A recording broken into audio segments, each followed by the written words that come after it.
And welcome into the Thursday edition of Robby and Rexrode here on ESPN 102.5 The Game. Robbie Stanley joined once again by Adam Vingan from The Athletic. Ryan Porth as well here with you on this Thursday morning in Nashville, Tennessee. Adam, the third day in a row you've been with us here on the show. Joe Rexrode continues to be on vacation out in California. How are we doing? What do you think Joe's doing out there in California? Well, I would hope at the moment he's sleeping because I think it's 4 a.m. So I hope he's sleeping out there. I don't know exactly what their plans were, but hope they're having a good time out there. I hope he's getting some sunshine. Hope so, too. We'll see what he did when he comes back. I didn't really ask him what he was doing out there, so we'll see what happens on that front. How have the last 2 days gone, in your opinion? You tell me. How have I done as a You've been fine. Co-host? I just wonder how you're holding up, like, physically. Oh, I'm fine. Okay. I don't really have a problem getting up early. I'm used to waking up early to catch flights as part of my job for The Athletic. Of course, I haven't had to travel for work in a while, but I'm used to getting up early, and I've got a baby on the way in 2 months, so it's good practice for when the baby needs somebody in the middle of the night or early in the morning. There you go. Ryan Porth, I just wanted you to know the Arizona Diamondbacks won a game yesterday, so I just wanted to pass that along. Appreciate that. Just figured I'd point that out. I didn't know that, actually, so the more you know. That's right. Arizona Diamondbacks. They could not win yesterday. A single game. A single game at all. Great start to the show yesterday from our very own Ryan Porth. Great game last night in Game 5 of the Stanley Cup Final, and the Tampa Bay Lightning repeat as Stanley Cup champions. They win back-to-back cups, becoming the second team in this century to do that. The other team, of course, being the Pittsburgh Penguins in 2016 against San Jose, and then, of course, here in Nashville in 2017 against the Nashville Predators. Adam, I thought a game last night where, Ross Colton gets the goal. They put Tampa Bay up 1-0, and it just felt like one of those games where once Tampa Bay got that lead, they were just going to strangle you, and they weren't going to give it up. And congratulations to you, called shot by you the other day, that not only was Tampa Bay going to win in Game 5, but Andrei Vasilevskiy would have a shutout in Game 5 once again, the fifth consecutive series where he has shut the door on the opposing team by shutting them out, which already was an NHL record after 4 heading into this series, and now he has extended it to 5 consecutive playoff series, dating back to the Stanley Cup Final last year that he has ended the series with a shutout. And, of course, Andrei Vasilevskiy also winning the Conn Smythe Trophy last night. What did you think of the game? What did you think specifically of Vasilevskiy and his performance, not only in this game, but throughout the playoffs as well?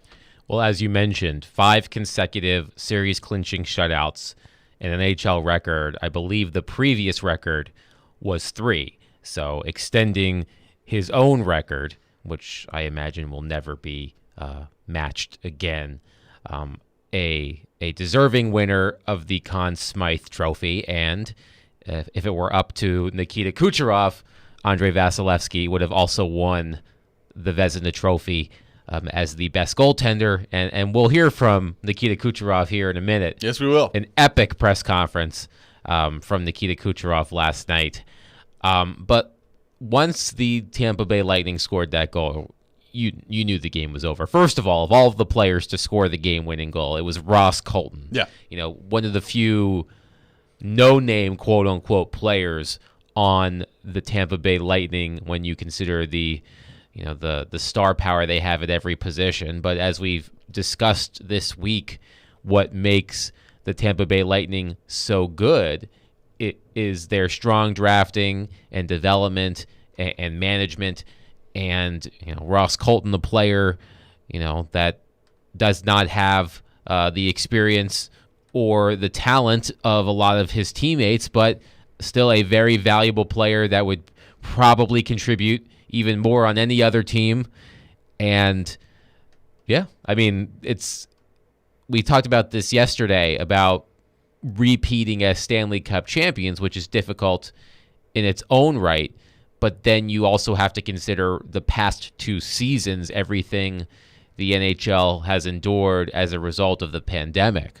If anything, despite the fact that neither season was 82 games, that I think I think the fact that they've won these 2 cups under these circumstances makes it even more impressive. Yeah, I think it's been amazing to watch what Tampa Bay has been able to do. I know, and I got this on Twitter last night too, as soon as I started talking about the Lightning and how there's no weakness with this team and them winning another Stanley Cup, the responses started to pour in. Well, of course, they're $18 million over the salary cap. Of course they have no weakness. And that's, of course, referring back to Nikita Kucherov not playing in the regular season, being put on long-term injured reserve, and then coming back for the playoffs. And I guess technically exceeding the salary cap, even though there's technically no salary cap once the playoffs begin. What have you thought of all of that? I mean, it's not the first time that we've seen a team do this. Chicago did it in 2015 when they won the Stanley Cup, and Patrick Kane was hurt in the back half of that season. He comes back for the playoffs. The same thing, or a similar thing, with Nikita Kucherov, although he missed the entire regular season this year and was an absolute force for the Lightning in the playoffs. What have you thought of kind of the way that these teams have maneuvered around the salary cap? Is it a problem? Is it something the NHL should look at? What have been your thoughts on how Tampa Bay kind of maneuvered their way around the salary cap? I mean, within the rules, by the way. Yeah, exactly. I have no issue with it because everything that they have done is legal under NHL standards. Bill Daley and Gary Bettman, the deputy commissioner and commissioner, respectively, of the NHL, were asked about this before Game 1 of the Stanley Cup Final, and Bill Daley basically said that these have been the rules since the institution of the salary cap 15 years ago. Every general manager in the league knows these rules, and the NHL did its due diligence to make sure that there was nothing suspect about what the Lightning were doing, and there wasn't. And you have to think about some of the think about what would have happened to the Lightning if Nikita Kucherov had not been out for the entire regular season. They definitely would have lost a player of significance. I mean, also remember,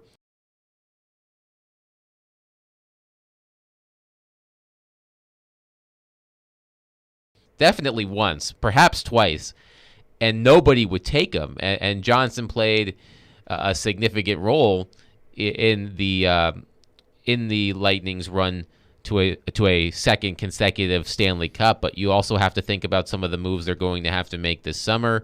Blake Coleman and Barclay Goodrow, both of whom were acquired at the trade deadline 2 seasons ago now, in the 2019-20 season. They're both unrestricted free agents. They've been huge for the Lightning, but to get them both under contract, they're going to have to make another move. Alex Killorn, who missed most of the Stanley Cup Final, he might have to be moved. Andre Palat might have to be moved. Yanni Gourde might have to be moved. The expansion draft might help because they're going to lose a good player, and that will ease their salary cap concerns. But according to my friend Greg Wyshynski at ESPN, Tampa Bay is already $5 million over the salary cap for next season, and that's money committed to just 19 players. So they're going to have to do some work, but as they have demonstrated in recent years, they're able to figure it out. So that is my long-winded way of saying I have no problem with what happened.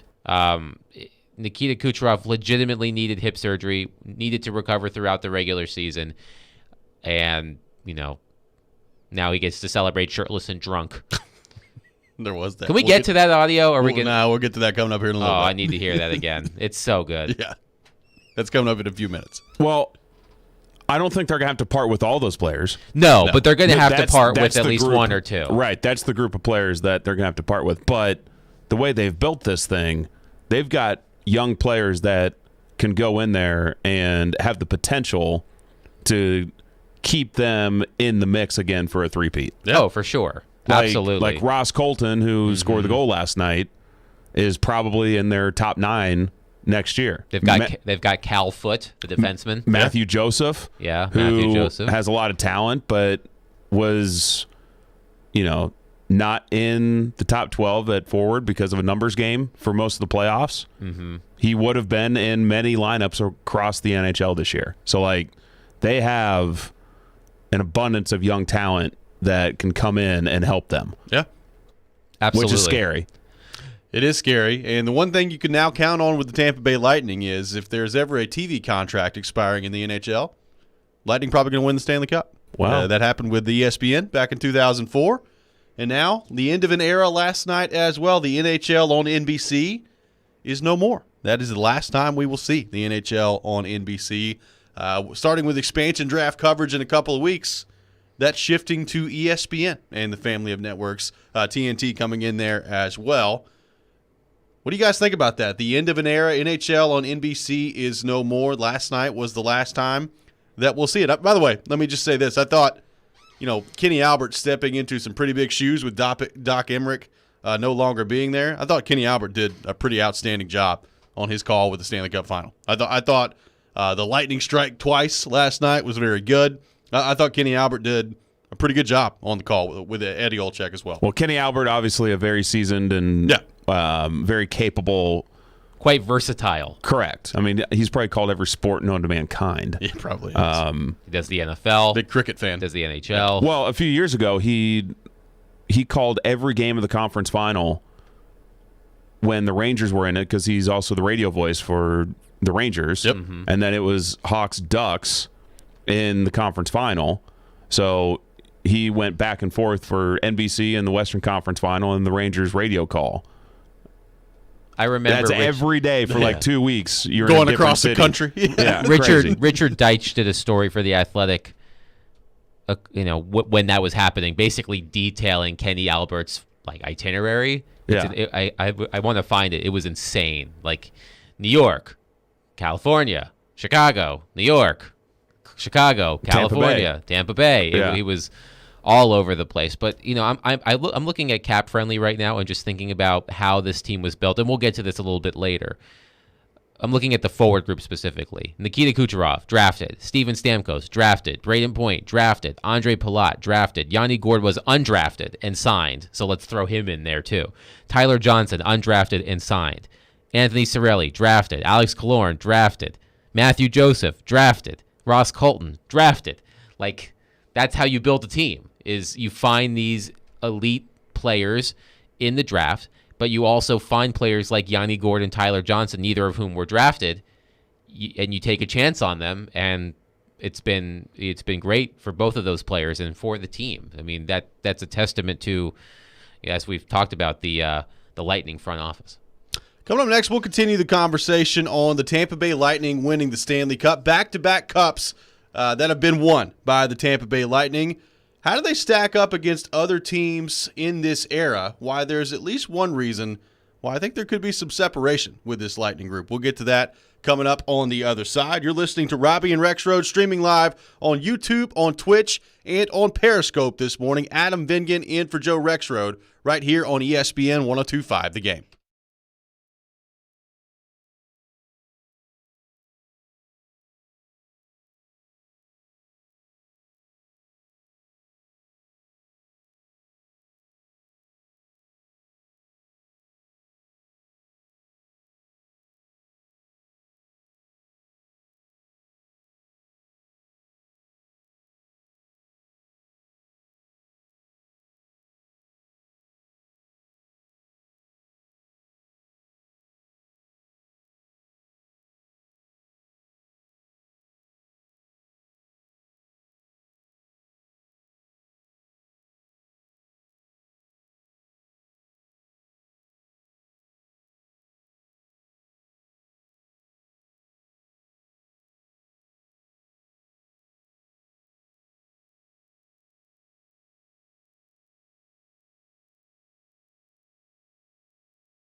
13 seconds left. Coleman looking to grab it. Dano trying to center it. Knocking it away. Yanni Gord. He clears it. He clears it. I don't think this is going to be an icing. No. 3 seconds left. Petrie, a final shot. The Lightning have done it. They have done it. They have gone back to back for the second year in a row. Wow. They have won the Stanley Cup. Obviously, we won the Stanley Cup last year, but we didn't get to do it in front of our family, our friends, and our fans. And we had the opportunity tonight, and as you guys saw, it was amazing. That was Lightning captain Steven Stamkos last night after winning their second consecutive Stanley Cup. As you also heard the call from Dave Mishkin there from the Lightning Radio Network. Is he okay? God bless Dave Mishkin. Is he all right? He's always okay. He kind of became a phenomenon last year in their run in the bubble. Just the videos they would tweet out of Dave Mishkin on the call, and that guy's got some passion. I'll give him that. Lots of passion. He in that cares call. about the Lightning, that's for sure. There is no doubt about He's it. just passionate about sports, okay? He's just passionate about the Lightning. Oh, man, there's no question about that. Great call last night from Dave Mishkin. The Lightning winning back-to-back Stanley Cups, this time on home ice in front of a packed house at Amalie Arena. And now they've won 2 championships in this window, and as Porth pointed out, probably going to be in the mix for a third as well with the group that they're going to have coming back next year. We'll kind of look ahead at that coming up here in a little while as we continue to break this down. But we've had some great teams in the last 20 years or so in the NHL, and the salary cap was instituted in the National Hockey League after the lockout season. So 05-06 was the first official year of the salary cap at the NHL level. And there have been a few teams that have won multiple championships during that time. Of course, the Blackhawks have won 3. The Penguins have also won 3 during that time. Kind of, some separation, a little bit more separation in the Penguins championships than the Blackhawks and the LA Kings as well, who have also won 2 championships during that time. Now Tampa Bay is at 2. This group, it's funny to think about. And Porth, I saw you tweet about this last night. John Cooper, there were some people that thought he should be fired after Tampa Bay got swept a couple of years ago by the Columbus Blue Jackets. And we all know about that story. Matt Duchene and company in Columbus, they dispatched what was really an all-time great Tampa Bay Lightning team in the regular season that year and just handle them in the first round of the playoffs.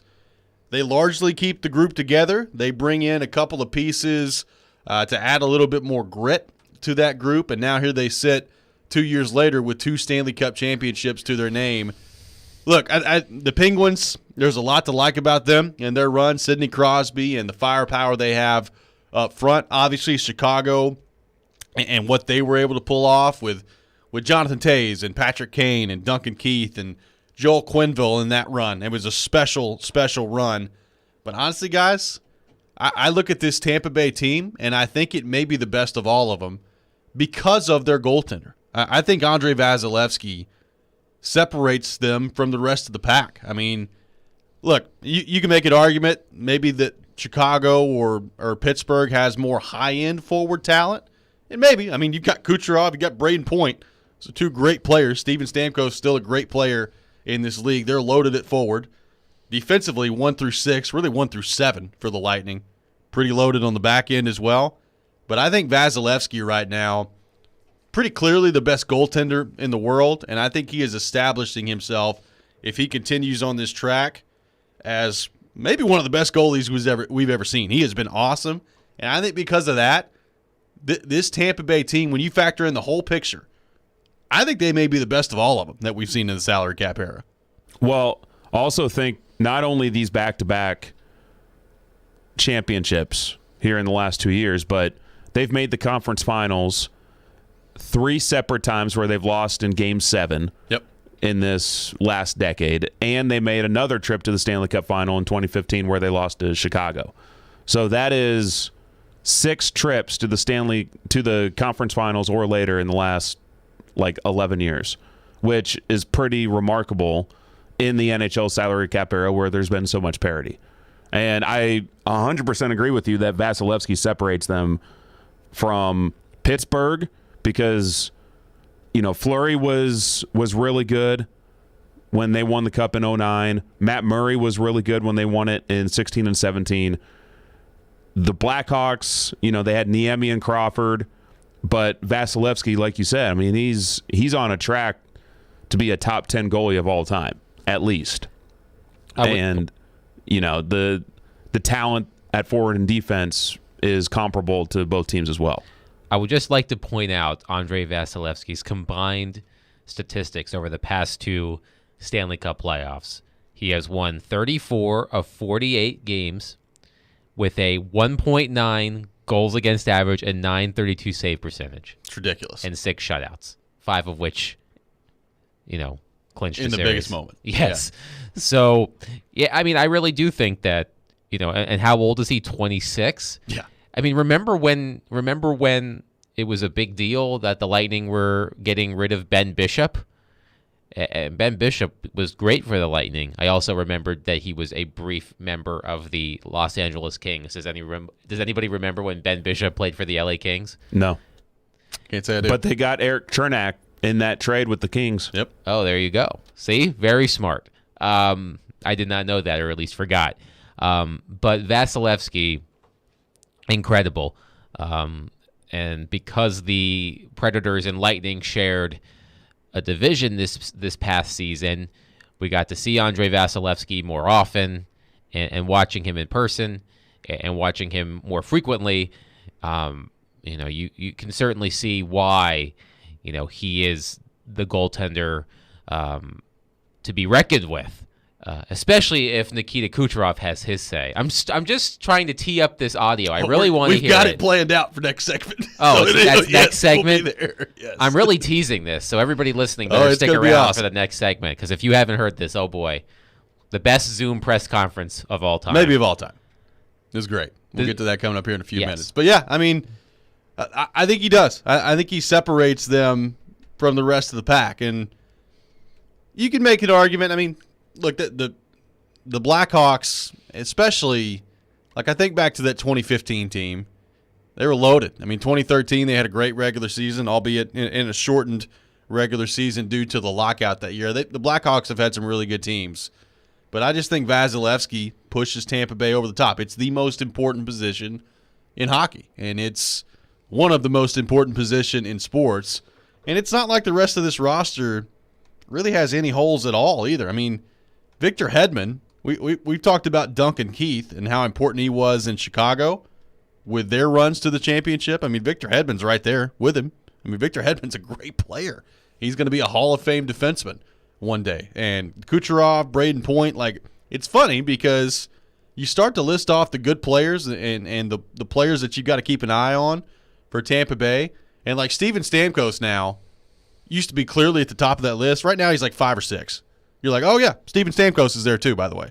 And he had a great postseason run, but they're just so loaded from a depth perspective. And look, they don't have 3 yet, so they've still got one more to get to Pittsburgh and to Chicago in the salary cap era. But I think this collection, these 2 teams, may be the best that we've seen. Well, I would agree, and I would also add that what they've done in the last 2 postseasons has been very impressive with the obstacles off the ice that they've had to go through in the bubble last year, and then this year in the postseason, just with the additional mental hurdles of getting through all the protocols. But they've gotten through with 2 Stanley Cups in 2 shortened regular seasons, and neither Stanley Cup was going through the rigors of the 82-game season plus the playoffs. So, like, I wonder if they will have more gas in the tank going into what they will be trying to do as a three-peat than, say, Pittsburgh did after 16 and 17. And we've been talking about the depth and how well they have built this thing. I fully believe they're going to be right in the mix. And if they don't win it next year, I do think in the next 2-3 years they will win another one. Yeah. And then the conversation will be real of not only in the salary cap era, but all time, how the Lightning stack up. I mean, think about the year they were swept by the Columbus Blue Jackets in the first round. what was the knock against them in that series? They didn't have the checking depth type players necessary. They were too skilled. They were too skilled, quote unquote. And then they went out, they identified that issue, and traded for players to rectify that. I mean, think about Barclay Goodrow. Barclay Goodrow was a depth player for the San Jose Sharks. I have his hockey reference page up. He never scored more than 8 goals for the San Jose Sharks in a season. Yep. They traded a first-round pick for him. And I remember at the time people were thinking, a first-round pick for Barclay Goodrow?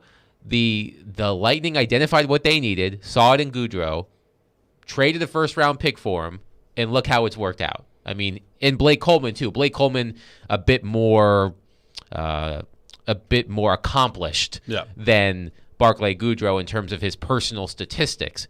But same thing. They traded a top prospect, Nolan Foote, and a first round pick. I can't remember if it was both. But they identified the issue that they had, and they were willing to pay the price to fix it.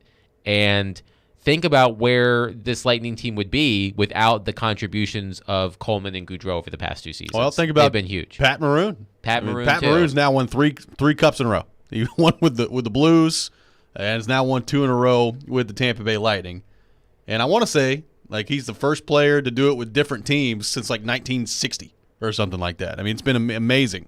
And look, I mean, Patrick Maroon, he's down the list in terms of the people that are credited for this, but 3 cups in a row. It's a pretty good run for old Patrick Maroon. And now 2 back-to-back with Tampa Bay. So the Robert Horry of hockey. Yeah, pretty much. He is. And it was a first round pick and Nolan Foote for Blake Coleman. So they traded a first round pick and a top prospect for Blake Coleman. And you know what? When you win a championship, you can live with those trades. Absolutely. You can, and because of the way the Lightning have been able to find players, unheralded players, to, you know, those first-round picks, of course, when you trade a first-round pick, it's not ever I'm sure it's not ever an easy decision, but the Lightning have done such a good job, of identifying talent in later rounds. I mean, Nikita Kucherov, I believe, was a second-round pick.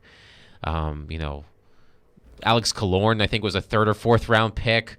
You know, they've done a good job of finding talent in later rounds. Nikita Kucherov was selected after Mika Salamaki, by the way. That one stings. That one does sting. Sure, there's a lot of people looking back at that draft, and that stings for a lot of teams around the league. There's a player drafted by Calgary, 1 pick before Kucherov, that I don't think ever played in the NHL. Yeah, and Tyler Weatherspoon. Sure, right? Weatherspoon. It's a tough one. The fact that they even know that, you know, oh well. I need a life. We will finally get to the clip that Adam Vingan has been waiting for. An epic post-game press conference last night from Nikita Kucherov of the Tampa Bay Lightning. We'll get to that coming up next. Also, get to what this loss means for Shea Weber as he moves forward here throughout his career. We'll do that coming up next. Right now, though, got to tell you about my friends at FanDuel Sportsbook. And the NBA Finals are finally here, and FanDuel Sportsbook has a championship offer that you don't want to miss. Because during the Finals, new users get 30-1 odds on either the Bucks or the Suns to win their next game, and that means you can win $150 on a $5 bet. Back in action tonight. Maybe you like the Bucks to even this thing up. You can check that out on the FanDuel Sportsbook. And there are even more ways to win on FanDuel during the NBA Finals. And when you do win, getting your money is a layup. You'll get paid in as little as 24 hours. Plus, the app is so easy to use. So just sign up today with promo code ROB to bet the NBA Finals with 30-1 odds. Once again, that promo code is ROB to unlock 30-1 odds on either team to win their next game exclusively on the FanDuel Sportsbook app. You must be 21 or older and present in Tennessee. New users only. Must wager in designated offer market. A $10 first deposit required. $150 max bonus. See full terms at sportsbook.fanduel.com. Got a gambling problem? Call the Tennessee Red Line at 1-800-889-9789.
Welcome back in, Robby and Rexrode here on ESPN 102.5 The Game. Robby Stanley, Adam Vingan in today for Joe Rexrode. Ryan Porth as well here with you on this Thursday morning in Nashville, Tennessee, reacting to the Tampa Bay Lightning winning their second consecutive Stanley Cup last night at home at Amalie Arena. They take down Shea Weber and the Montreal Canadiens in 5 games. And one of the stories of the night last night happened in the post-game press conference where Nikita Kucherov, of course, a great forward, great player for the Tampa Bay Lightning, took a while for them to get out there. They were having some fun last night on the ice, in the locker room as well. And Nikita Kucherov finally made his way out to the post-game press conference last night for the Lightning. And it was a press conference that those involved and those that are about to hear will never forget. Here's what Tampa Bay Lightning forward Nikita Kucherov had to say after the game last night. Media, please raise your hand if you have a question. We'll start with Joe Smith, The Athletic. Joe, let's hear it. Just how would you describe your congratulations? How would you describe your emotions right now after doing what you guys did? I don't know what to say. It's back to back, and I couldn't sleep for 3 nights. And to be able to win this game is huge. Weissy was outstanding. MVP. I was telling him every day, Weissy, you're MVP. You're the best player. And then they gave it to whatever the guy in Vegas, the Vezina. And then last year they gave Vezina to somebody else. Number one bull. Weissy took both cups. He took MVP, and I was keep telling him he's MVP. He's the guy that he's the best. He was on his head today, and he kept us in the game. And another shout out by him, remarkable. Can't even tell more. I'm so happy I didn't want to go back to Montreal, but the fans in Montreal, come on. They acted like they won the Stanley Cup last game. You kidding me? Are you kidding me? John Romano, Tampa Bay Times. Their final was last series. Okay. So that was Lightning forward Nikita Kucherov so good. After the game last night, in I think definitely the greatest Zoom press conference moment of all time. Adam, your reaction to Kucherov? Seemed like he'd had a few drinks before he got on the podium last night. Obviously very fond of Andrei Vasilevsky and his ability. A shirtless Nikita Kucherov on the stage last night. Apparently unable to remember the name of Marc-Andre Fleury, the goaltender of the Vegas Golden Knights, and took a shot at the Montreal Canadiens fans there too. An epic moment in the post-game press conference last night from Nikita Kucherov. That was great. It must have been Festivus for Nikita Kucherov because it was an airing of grievances. It was last night. Yes, you have to see the visual as well. He's shirtless. He's got a Bud Light, I think. He's pounding on the table. The fact that they couldn't remember Marc-Andre Fleury's name, despite the fact that Marc-Andre Fleury's been in the league Hall of Fame goalie for close to 20 years. And by the way, it was Connor Hellebuck who won the Vezina Trophy Last 2 year. seasons ago. Yes. And Marc-Andre Fleury winning the Vezina this season, to me, was really the only surprise of the NHL awards. I figured Vasilevsky would have won. I was also surprised to learn when the finalists were announced for the Vezina Trophy that Marc-Andre Fleury had never been nominated as a finalist. So it felt like sort of like a career achievement award for Marc-Andre Fleury to add something to his collection that he previously didn't have. And that's not to say that Fleury didn't have a great season, because he did. But I have a hard time disagreeing with Nikita Kucherov. And by the way, it was hard to hear because of all of the bleeping, but he was saying number one bull S. And if that's not on a T-shirt in Tampa by this afternoon, what are they even doing? I'm sure it'll be on a lot of T-shirts out there. That's a championship T-shirt right there. By the way, apparently the Lightning are still up because Steven Stamkos just tweeted a picture, I guess, of him in his backyard, just kissing the Stanley Cup. So I've not gone to sleep yet. No sleep when you go back to back, he says. Yeah. And Stamkos, remember, played 3 minutes in the postseason last year. Yeah. And he scored a goal in that time, but he played in every game this postseason. Yeah, it was good to see him healthy. Yeah. He's one of the really good guys of the league. Yes. Now, a two-time Stanley Cup champion, Steven Stamkos. But so the first thought I had after the Lightning won last night was, okay, which Lightning player is going to get so drunk at the victory parade, a la Tom Brady, that he tosses the Stanley Cup from one boat to another. Now, of course, the Stanley Cup a bit larger than the it's a bit heck of a larger catch at that point. than the Lombardi Trophy. But I woke up this morning and realized the answer was Nikita Kucherov. Well, maybe so. He's the leader in the clubhouse. He is definitely the leader in the clubhouse. I got some responses. Alex Killorn was a popular choice. Well, he's got a broken fibula, so I doubt he does. I doubt that's happening now. Steven Stamkos apparently had an all-nighter, probably inebriated, which is fine. He deserves it. But absolutely Nikita Kucherov is going to do something epic at that victory party. By the way, it's so hockey that Alex Killorn broke his fibula earlier in the final. Yeah. Blocking the shot, gets a rod put in his leg. Wants to play. He wants to play, and then he's out there just nonchalantly skating around with the cup. Yeah. Last night after the win. Broke his fibula like 5 days ago. Yeah, I'm saying that, it's like one thing if you had the surgery a couple of weeks ago. Yeah, it's been days since that happened. Yeah. So, I mean, hockey players are... It's a different breed, man. They're a different breed, but yes, that Nikita Kucherov, that the Zoom era hopefully is over. Hopefully next season we'll be back in the dressing room and we'll be able to see the players and the coaches face to face. But if that's the way it goes out, you couldn't have asked for a better press conference than Nikita Kucherov. That was the best part of the clip. I haven't watched the whole thing, but apparently one of the reporters did not have great sound quality in asking his or her question, and he was like, go get a new microphone. Go buy a new mic. See what we can do on that front, buddy. But, yeah, so I had to feel bad, though, for Shea Weber last night. Obviously, Montreal just overmatched in this series, and right when the game ended, pretty much every member of the Canadiens was coming up to Shea Weber and giving him a pat on the back. And Shea Weber, obviously a great player in this league. We had the discussion with Dan Rosen last week of whether or not Shea Weber is a Hall of Famer. I will say, though, Adam, it kind of felt like this was his shot to win a Stanley Cup. I would be surprised if Montreal gets back to this point. We'll see what happens. It's the NHL. Anything can happen on that front. But this kind of feels like that was Shea Weber's best shot at a Stanley Cup, and tough to see it go by the wayside that quickly. But Tampa Bay, at the end of the day, just way too much for Montreal. Yeah, I mean, I wanted Shea to win. You and I and Ryan, we all got to know Shea Weber while he was here, and a great guy, a great player. To think about what he endured as well after that trade from a health standpoint. He dealt with some serious injuries, I believe knee and foot / ankle injuries in his first few years in Montreal, and you wondered if he was going to be able to return to form, and he did. I mean, watching Shea Weber in this postseason, he looked like the Shea Weber that Predators fans watched for most of his career, and while playing with a thumb injury.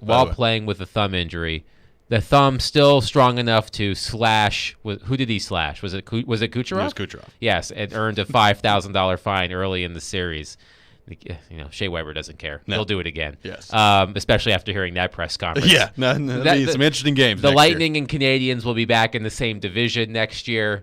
I have to imagine Shea Weber will not forget what Nikita Kucherov said. What Nikita Kucherov said, nor will the Canadiens fans, I'm sure. But I saw, I believe it was Elliot Freeman tweeted out a picture of all of the Canadiens players one by one hugging and consoling Shea Weber. They know how important he is. Of course, he's the captain of the team.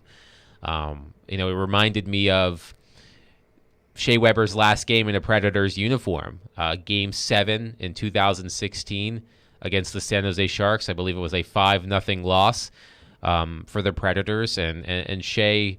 That was the one time in my experience,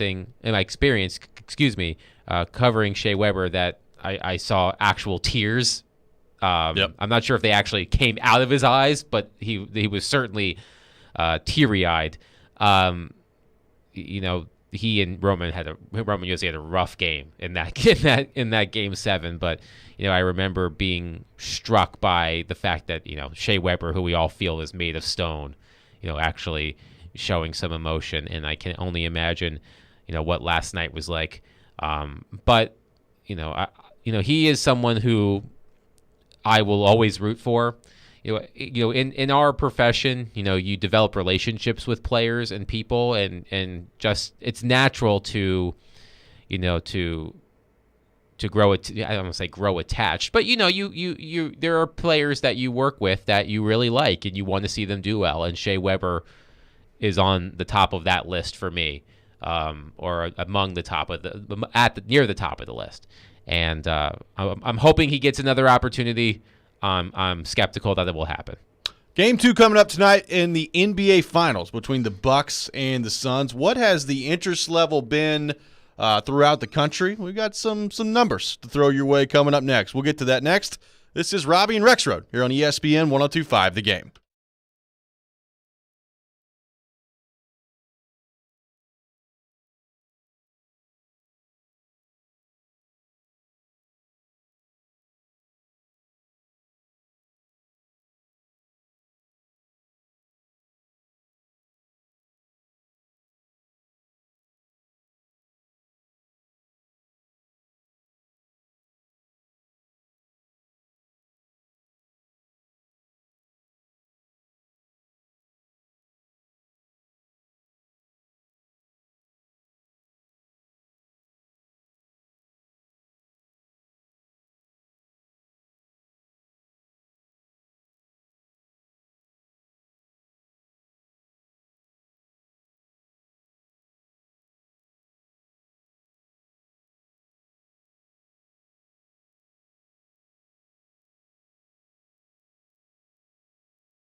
Welcome back in, Robby and Rexrode here on ESPN 102.5 The Game, streaming live on YouTube, on Twitch, and on Periscope as well. Adam Vingan from The Athletic in today for Joe Rexrode. Taking your thoughts all show long on our text line, driven by WilsonCountyHyundai.com, 615-737-1025, 615-737-1025. Adam, Game 2 coming up tonight in the NBA Finals. The Suns winners in Game 1, 118-105. They have a 1-0 series lead. And the question that I've had and kind of wondered heading into this NBA Final, what's the interest level nationwide? What is the interest level in kind of the new blood that has come about with the Phoenix Suns and the Milwaukee Bucks? Not two traditional NBA powerhouses in the NBA Finals. And TV Line has come out with the latest TV rating saying, quote, ABC's coverage of the NBA Finals opener averaged 6.4 million total viewers and a 2.1 rating. down 13 and 18% from the preliminary numbers for last year's Game 1, which, of course, happened in the bubble down in Orlando in August, yet easily topping Tuesday in the demo and expected to report the night's largest audience once the final numbers are in. So the numbers from Game 1 last year are down pretty significantly in the NBA Finals with the Suns and the Bucks. I would probably anticipate that continues to be the case as this series goes along. You don't have LeBron. You don't have the LA market in this as well. The Suns and the Bucks, while I think play a very exciting brand of basketball, I'm not sure how much interest is there nationwide with these two teams. But is that good for the NBA? Do they need something like this to have smaller markets like Phoenix, like Milwaukee, actually have a chance to win? Because I feel like in all of the 4 major sports in this country, I feel like the NBA, by far, it's the most difficult to win with a small market. Like, free agency is such a big part of it. Mm-hmm. You've got, the star-powered, star-driven league, and every league to a certain degree is a star-driven league. But the NBA, I mean, that's what it is. You've got to have stars to win, and Phoenix has got some really good young stars. Chris Paul coming into the mix as well, and we know about Milwaukee and the star power they have as well. Do you think this could be a good thing long-term for the NBA to have a series like Phoenix and Milwaukee taking place in the NBA Finals? I think so. And before we end this segment, I know that it's not Monday. I know that it's not 7:45, and I know that I'm not Joe Rexrode, but I do have a Rex rant that I would like to get to about the NBA Finals before the end of the segment. So just make sure I have enough time. Okay. But yes, I do think that it's good. I mean, last year it was the Los Angeles Lakers versus the Miami Heat. 2 big markets, plenty of star power. We went, the year before that, the Golden State Warriors versus the Toronto Raptors. Toronto is a big market. It's a huge market. Yes. Yeah. You had Cleveland all of those years with LeBron James.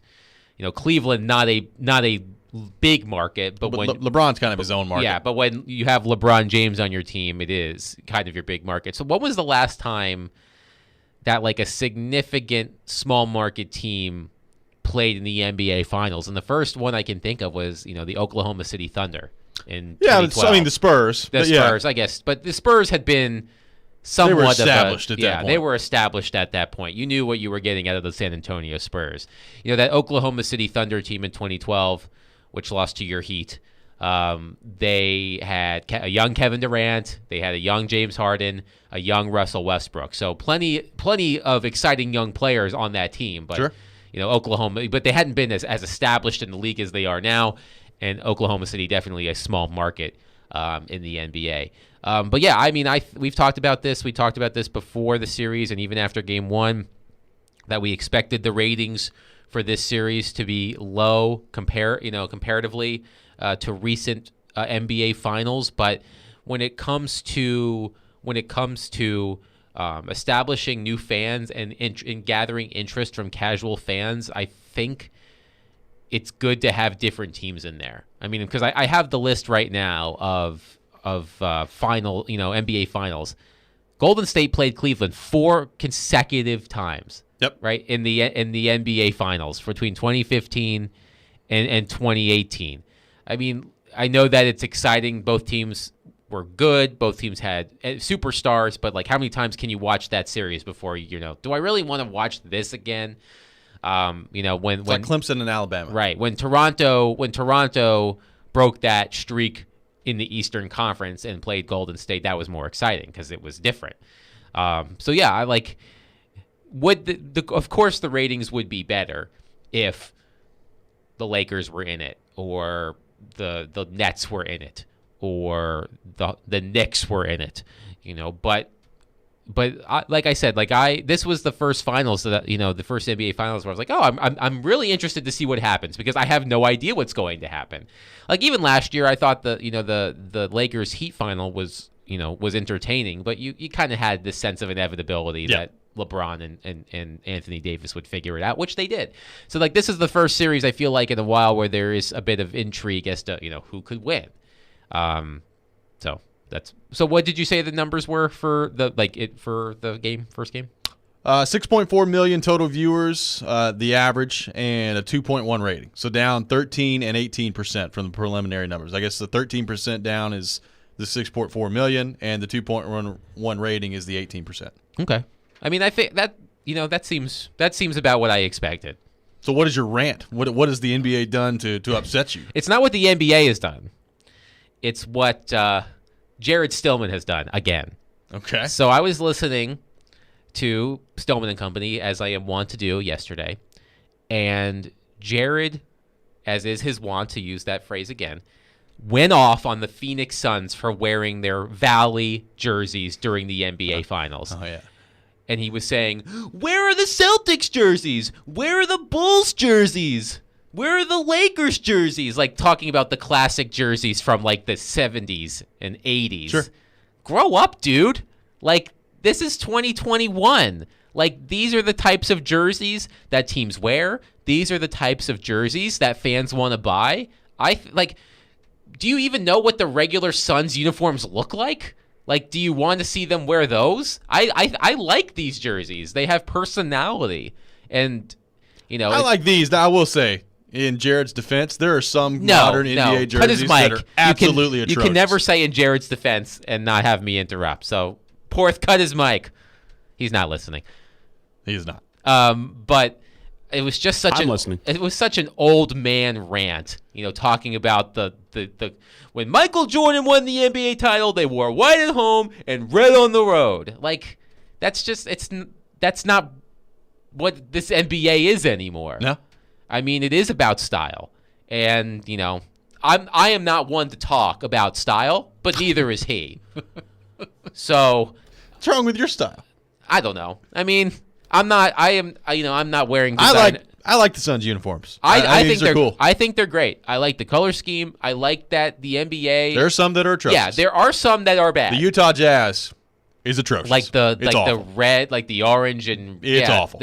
They should go back to wearing the ones that Karl Malone Yes. and John Stockton wore, like updated versions of those.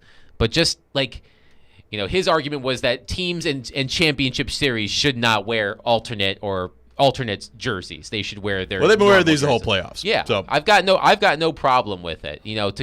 Thankfully, Caroline, called Jared Stillman an old man on the air, which is what I was thinking. But like, come on, Jared, don't go yell at the cloud if you want to. I don't know.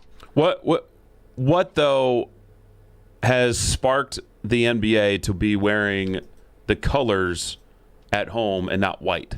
Like, you got your choice. I know, but it seems like way more often than not, the home teams are wearing their color jersey and not the white jersey, which I guess they like the jersey better. Has been a random change. Yeah. Like when they go to Milwaukee, Milwaukee's going to be wearing the green, and Phoenix is going to be wearing the white. Yep. Like, that's weird. It's weird. I mean, you still have some teams that'll wear their white jerseys at home, but like, I will agree with Jared on this. I believe the Lakers have an alternate jersey that is a takeoff of the Minneapolis Lakers jersey in terms of the color scheme. Yep. It's like light blue, and like, I get that. Like, when you think of the Los Angeles Lakers, you think of purple and gold. So I get that.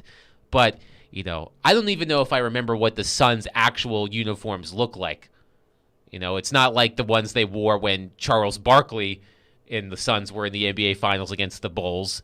It's not like the ones Steve Nash and Amari Stoudemire they changed it up a few times. Sean Marion were wearing back in the day. But I like these jerseys, and I just think Jared needs to go yell at the cloud for a few hours before he goes on the air. Coming up next, we will switch gears, get back into the Nashville Predators. The Stanley Cup has been awarded this season officially now.